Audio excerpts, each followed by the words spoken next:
ಎಲ್ಲರಿಗೂ ನಮಸ್ಕಾರ ಸ್ನೇಹಿತರೆ. ಗೃಹಲಕ್ಷ್ಮಿ ಯೋಜನೆಯ 23 ಮತ್ತು 24ನೇ ಕಂತಿನ ಮಾಹಿತಿಗೆ ನಿಮ್ಮೆಲ್ಲರಿಗೂ ಕೂಡ ಸ್ವಾಗತ ಸ್ನೇಹಿತರೆ. ಇವತ್ತು ನಮ್ಮ ರಾಜ್ಯ ಸರ್ಕಾರದ ಕಡೆಯಿಂದ 23 ಮತ್ತು 24ನೇ ಕಂತಿನ ಹಣಕ್ಕೆ ಭರ್ಜರಿ ಗುಡ್ ನ್ಯೂಸ್ ಬಂದಿರುವಂಥದ್ದು ಸ್ನೇಹಿತರೆ. 23 ಮತ್ತು 24ನೇ ಕಂತಿನ ಗೃಹಲಕ್ಷ್ಮಿ ಯೋಜನೆಯ ಹಣ ಜಮಾ ಆಗೋಕ್ಕೆ ಕ್ಷಣಗಣನೆ ಶುರುವಾಗಿದೆ ಅಂತಲೇ ಹೇಳ್ಬೋದು ಸ್ನೇಹಿತರೆ. ಇದರ ಬಗ್ಗೆ ಕಂಪ್ಲೀಟ್ ಮಾಹಿತಿ ಈ ಒಂದು ವಿಡಿಯೋದಲ್ಲಿರುತ್ತೆ ಸ್ನೇಹಿತರೆ. ತಪ್ಪದೇ ವಿಡಿಯೋನ ಸಂಪೂರ್ಣವಾಗಿ ಲಾಸ್ಟ್ ತನಕ ನೋಡಿ ಸ್ನೇಹಿತರೆ. ವಿಡಿಯೋನ ಎಲ್ಲೂ ಕೂಡ ಸ್ಕಿಪ್ ಮಾಡಬೇಡಿ. ಎಲ್ಲ ಗೃಹಲಕ್ಷ್ಮಿ ಯೋಜನೆಯ ಫಲಾನುಭವಿಗಳಿಗೆ ಭರ್ಜರಿ ಗುಡ್ ನ್ಯೂಸ್ ಇದೆ ಅಂತಾನೆ ಹೇಳ್ಬೋದು. ಹೌದು ಸ್ನೇಹಿತರೆ, ಯಾಕಂದರೆ ಈ ಒಂದು ವಿಡಿಯೋದಲ್ಲಿ 23 ಮತ್ತು 24ನೇ ಕಂತಿನ ಗೃಹಲಕ್ಷ್ಮಿ ಯೋಜನೆಯ 4,000 ರೂಪಾಯಿ ಹಣ ಏನಿದೆ ಅದು ಮೊದಲನೇ ಹಂತದಲ್ಲಿ ಯಾವೆಲ್ಲ ಜಿಲ್ಲೆಗಳಿಗೆ ಮೊದಲು ಜಮಾ ಆಗುತ್ತೆ ಅನ್ನೋದನ್ನ ತಿಳಿಸ್ಕೊಡ್ತೀನಿ ಸ್ನೇಹಿತರೆ. ಹಾಗೆಯೇ 23 ಮತ್ತು 24ನೇ ಕಂತಿನ ಹಣದ ಬಗ್ಗೆ ಮುಖ್ಯವಾದ ಮಾಹಿತಿಯನ್ನು ಕೂಡ ತಿಳಿಸ್ಕೊಡ್ತೀನಿ. ಅದಕ್ಕೂ ಮುಂಚೆ ನೀವೇನಾದರೂ ನಮ್ಮ ಕನ್ನಡ ನ್ಯೂಸ್ ಚಾನಲ್ಗೆ ಮೊದಲನೇ ಸಲ ಭೇಟಿ ಕೊಟ್ಟಿದ್ರೆ ದಯವಿಟ್ಟು ಈಗಲೇ ನಮ್ಮ ಚಾನಲ್ನ ಸಬ್ಸ್ಕ್ರೈಬ್ ಮಾಡ್ಕೊಳ್ಳಿ ಸ್ನೇಹಿತರೆ. ಇದೇ ರೀತಿ ಗೃಹಲಕ್ಷ್ಮಿ ಯೋಜನೆಯ ಎಲ್ಲ ಮಾಹಿತಿಗಳನ್ನ ನಿಮಗೆ ಪ್ರತಿದಿನ ಕೊಡ್ತಾ ಹೋಗ್ತೀನಿ. ಹಾಗೆಯೇ ಈ ಒಂದು ವಿಡಿಯೋಗೆ ಲೈಕ್ ಮಾಡೋ ಮೂಲಕ ಸಪೋರ್ಟ್ ಕೂಡ ಮಾಡಿ. 23 ಮತ್ತು 24ನೇ ಕಂತಿನ ಗೃಹಲಕ್ಷ್ಮಿ ಯೋಜನೆಯ ಹಣದ ಬಗ್ಗೆ ನಮ್ಮ ಕರ್ನಾಟಕ ರಾಜ್ಯ ಸರ್ಕಾರದಿಂದ ಒಂದು ಗುಡ್ ನ್ಯೂಸ್ ಕೊಟ್ಟಿದ್ದಾರೆ ಅಂತಲೇ ಹೇಳ್ಬೋದು ಸ್ನೇಹಿತರೆ. ಅದೇನಪ್ಪ ಅಂದರೆ 23 ಮತ್ತು 24ನೇ ಕಂತಿನ ಗೃಹಲಕ್ಷ್ಮಿ ಹಣ ಏನಿದೆ ಅದು ನಾಳೆಯಿಂದ ಅಂದರೆ ಇದೇ ಅಕ್ಟೋಬರ್ 30ನೇ ತಾರೀಕಿನಿಂದ ಎಲ್ಲ ಗೃಹಲಕ್ಷ್ಮಿ ಯೋಜನೆಯ ಫಲಾನುಭವಿಗಳ ಖಾತೆಗಳಿಗೆ ಬಿಡುಗಡೆ ಮಾಡುವಂತಹ ಪ್ರೊಸೆಸ್ ಸ್ಟಾರ್ಟ್ ಆಗುತ್ತೆ ಅನ್ನುವಂಥ ಒಂದು ಗುಡ್ ನ್ಯೂಸ್ ಸಿಕ್ಕಿದೆ ಸ್ನೇಹಿತರೆ. 23 ಮತ್ತು 24ನೇ ಕಂತಿನ ಗೃಹಲಕ್ಷ್ಮಿ ಯೋಜನೆಯ 4,000 ರೂಪಾಯಿ ಹಣ ಏನಿದೆ ಅದು ಮೊದಲನೇ ಹಂತದಲ್ಲಿ ಸುಮಾರು 20 ಜಿಲ್ಲೆಗಳ ಫಲಾನುಭವಿಗಳಿಗೆ ಜಮಾ ಮಾಡಲು ನಮ್ಮ ಕರ್ನಾಟಕ ರಾಜ್ಯ ಸರ್ಕಾರ ಮುಂದಾಗಿದೆ ಅಂತಲೇ ಹೇಳ್ಬೋದು ಸ್ನೇಹಿತರೆ. ಹೌದು ಸ್ನೇಹಿತರೆ, ಹಾಗಾದರೆ ಈಗ ಯಾವೆಲ್ಲ ಜಿಲ್ಲೆಗಳಿಗೆ ಮೊದಲನೇ ಹಂತದಲ್ಲಿ 23 ಮತ್ತು 24ನೇ ಕಂತಿನ 4,000 ರೂಪಾಯಿ ಹಣ ಏನಿದೆ ಅದು ಮೊದಲು ಜಮಾ ಆಗುತ್ತೆ ಅನ್ನೋದನ್ನ ನೋಡ್ತಾ ಹೋಗೋಣ ಬನ್ನಿ ಸ್ನೇಹಿತರೆ.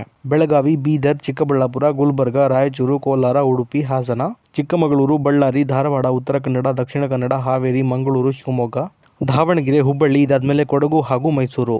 ಸ್ನೇಹಿತರೆ, ಇಲ್ಲಿ ಟೋಟಲ್ ಆಗಿ ಒಟ್ಟು 20 ಜಿಲ್ಲೆಗಳಿಗೆ ಅಂದರೆ ನಾನೀಗ ತಿಳಿಸ್ಕೊಟ್ಟಂತಹ 20 ಜಿಲ್ಲೆಗಳೇನಿದೆ ಈ 20 ಜಿಲ್ಲೆಗಳ ಫಲಾನುಭವಿಗಳಿಗೆ ಮೊದಲನೇ ಹಂತದ 23 ಮತ್ತು 24ನೇ ಕಂತಿನ 4,000 ರೂಪಾಯಿ ಗೃಹಲಕ್ಷ್ಮಿ ಹಣ ಏನಿದೆ ಅದು ಮೊದಲನೇದಾಗಿ ಜಮಾ ಆಗ್ತಿರುವಂಥದ್ದು ಸ್ನೇಹಿತರೆ. ಈಗ ನಿಮ್ಮೆಲ್ಲರಿಗೂ ಕೂಡ ಇಲ್ಲೊಂದು ನಾನು ಕ್ಲಾರಿಟಿಯನ್ನು ಕೊಟ್ಬಿಡ್ತೀನಿ ಸ್ನೇಹಿತರೆ. ಅದೇನಪ್ಪ ಅಂದರೆ ಈಗ ನಾನು ತಿಳಿಸ್ಕೊಟ್ಟಿರುವಂತಹ 20 ಜಿಲ್ಲೆಗಳೇನಿದೆ ಈ 20 ಜಿಲ್ಲೆಗಳಿಗೆ ಸಂಪೂರ್ಣವಾಗಿ 23 ಮತ್ತು 24ನೇ ಕಂತಿನ ಹಣ ಏನಿದೆ ಅದು ಎಲ್ಲ ಫಲಾನುಭವಿಗಳ ಖಾತೆಗಳಿಗೆ ಒಟ್ಟಿಗೆ ಜಮಾ ಆಗೋದಿಲ್ಲ ಸ್ನೇಹಿತರೆ. ಇದರ ಬದಲಾಗಿ ಹಂತವಾಗಿ ನವೆಂಬರ್ ತಿಂಗಳು ಮುಗಿಯೋದ್ರೊಳಗೆ ಎಲ್ಲ ಫಲಾನುಭವಿಗಳ ಖಾತೆಗಳಿಗೆ ಸಂಪೂರ್ಣವಾಗಿ ಜಮಾ ಆಗ್ತಾ ಹೋಗುತ್ತೆ ಸ್ನೇಹಿತರೆ. ಯಾಕಂದರೆ ಸ್ನೇಹಿತರೆ, ಇಲ್ಲಿ ಸಂಪೂರ್ಣವಾಗಿ ಎಲ್ಲ ಫಲಾನುಭವಿಗಳ ಖಾತೆಗಳಿಗೆ ಹಣ ಜಮಾ ಆಗೋಕ್ಕೆ ಕನಿಷ್ಠ ಅಂದರೂ ಸಹ 15ರಿಂದ 20 ದಿನಗಳ ತನಕ ಸಮಯ ಬೇಕೇ ಬೇಕು ಅನ್ನುವಂಥ ಒಂದು ಅಪ್ಡೇಟನ್ನು ಶ್ರೀಮತಿ ಲಕ್ಷ್ಮೀ ಹೆಬ್ಬಾಳ್ಕರ್ ಮೇಡಮ್ ಅವರು ಕೊಟ್ಟಿದ್ದಾರೆ ಸ್ನೇಹಿತರೆ. ಹಾಗಾಗಿ ಸುಮಾರು ಒಂದು ದಿನಕ್ಕೆ ಇಷ್ಟು ಫಲಾನುಭವಿಗಳಿಗೆ ಅನ್ನುವಂಥ ರೀತಿಯಲ್ಲಿ ಈ ಒಂದು 23 ಮತ್ತು 24ನೇ ಕಂತಿನ ಹಣ ಏನಿದೆ ಅದು ಜಮಾ ಆಗ್ತಾ ಹೋಗುವಂಥದ್ದು ಸ್ನೇಹಿತರೆ. ನಾನೀಗ ತಿಳಿಸ್ಕೊಟ್ಟ ಹಾಗೆ 15ರಿಂದ 20 ದಿನಗಳ ಒಳಗೆ 23 ಮತ್ತು 24ನೇ ಕಂತಿನ ಗೃಹಲಕ್ಷ್ಮಿ ಯೋಜನೆಯ 4,000 ರೂಪಾಯಿ ಹಣ ಏನಿದೆ ಅದು ಜಮಾ ಆಗುವಂಥದ್ದು ಸ್ನೇಹಿತರೆ. ಆದರೆ 1 ಅಥವಾ 2 ದಿನದಲ್ಲಿ ಹಣ ಜಮಾ ಆಗೋಕ್ಕೆ ಸಾಧ್ಯ ಇಲ್ಲ. ಇಷ್ಟು ಮಾತ್ರ ಕ್ಲಾರಿಟಿನ ನೀವಿಲ್ಲಿ ತಗೋಬೇಕಾಗತ್ತೆ.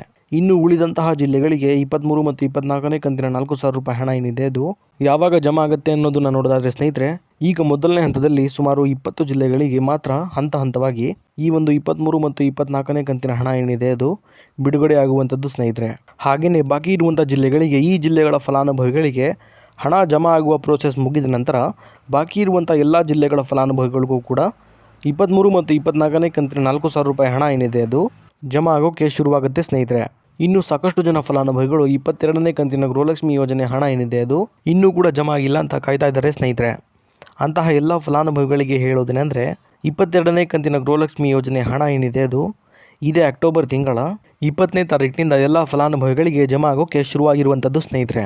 ಹೀಗಾಗಿ ಎಲ್ಲ ಮಹಿಳಾ ಫಲಾನುಭವಿಗಳ ಖಾತೆಗಳಿಗೆ 22ನೇ ಕಂತಿನ ಹಣ ಏನಿದೆ ಅದು ಸಂಪೂರ್ಣವಾಗಿ ಜಮಾ ಆಗೋಕ್ಕೆ ಸ್ವಲ್ಪ ಸಮಯ ಹಿಡಿಯುತ್ತೆ ಸ್ನೇಹಿತರೆ.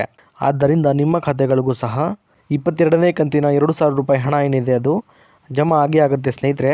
ಹಾಗಾಗಿ ಯಾರೂ ಕೂಡ ಚಿಂತೆ ಮಾಡುವ ಅಗತ್ಯ ಇಲ್ಲ. ಇದಿಷ್ಟು ಕೂಡ ಇವತ್ತಿನ ಮಾಹಿತಿಯಾಗಿತ್ತು ಸ್ನೇಹಿತರೆ. ಇದೇ ರೀತಿ ಗೃಹಲಕ್ಷ್ಮಿ ಯೋಜನೆ ಎಲ್ಲ ಹೊಸ ಮಾಹಿತಿಗಳಿಗಾಗಿ ನಮ್ಮ ಕನ್ನಡ ನ್ಯೂಸ್ ಚಾನಲ್ನ ದಯವಿಟ್ಟು ಈಗಲೇ ಸಬ್ಸ್ಕ್ರೈಬ್ ಮಾಡ್ಕೊಳ್ಳಿ ಸ್ನೇಹಿತರೆ. ಹಾಗೆಯೇ ಈ ಒಂದು ವಿಡಿಯೋಗೆ ಲೈಕ್ ಕೊಡೋ ಮೂಲಕ ಸಪೋರ್ಟ್ ಕೂಡ ಮಾಡಿ. ಮತ್ತೆ ಮುಂದಿನ ವಿಡಿಯೋದಲ್ಲಿ ಸಿಗೋಣ. ಅಲ್ಲಿವರೆಗೂ ಧನ್ಯವಾದ.